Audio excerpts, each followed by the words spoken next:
భావ భవభోగ సత్కళ భావములను భావ భవభోగ సత్కళ భావములను భావ భవభోగ సత్కళ భావములను భావ భవభోగ సత్కళ భావములను. ఏం చేస్తున్నారు కవి గారు? అర్థాన్ని ఆలోచిస్తున్నాను మిత్రమా. అర్థాన్ని ఆలోచించడం వ్యర్థం కవి గారు. మీరది మాని అతను అర్థం చెప్పలేని కొత్త పద్యాన్ని విసరండి. విసరడానికి ఏమైనా పప్ప ఉప్ప? బాగా ఆలోచించాలి.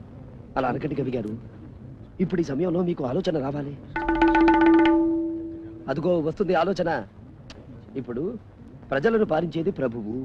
ఆ ప్రజలకు పాలిచ్చేవి ఏవి ఆలోచించండి. ఆవులు, గేదెలు, ఇంకా ఇంకా మేకలు. కరెక్ట్. ఆ మేకలకి ఏముంటాయి? తోకలు. పర్ఫెక్ట్. ఇంకా గుద్దేయండి, గెలుపు మీదే. నరసకవి గారు, మీ పద్యానికి అర్థాన్ని చెప్పడం నాకు కరతలామలకం. అది నేను చెప్పాలంటే ముందు ఈ పద్యానికి అర్థం చెప్పండి. చెప్పండి, పరిష్కరిస్తాం.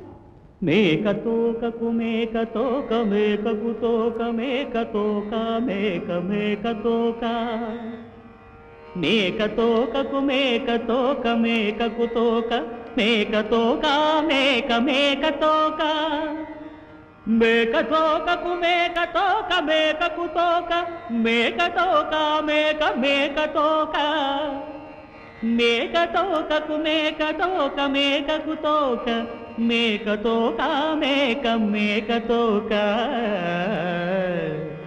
మేకతోక తోక మేక మేకతోక మేక మేకతోక తోక మేక మేకతోక మేక మేకతోక తోక మేక మేకతోక మేక మేకతోక తోక మేక మేక తోక మేక.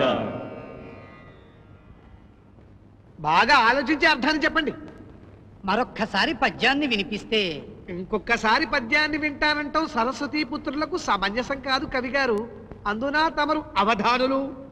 ప్రభువులకు జయం. నేను ఓటమిని అంగీకరిస్తున్నాను.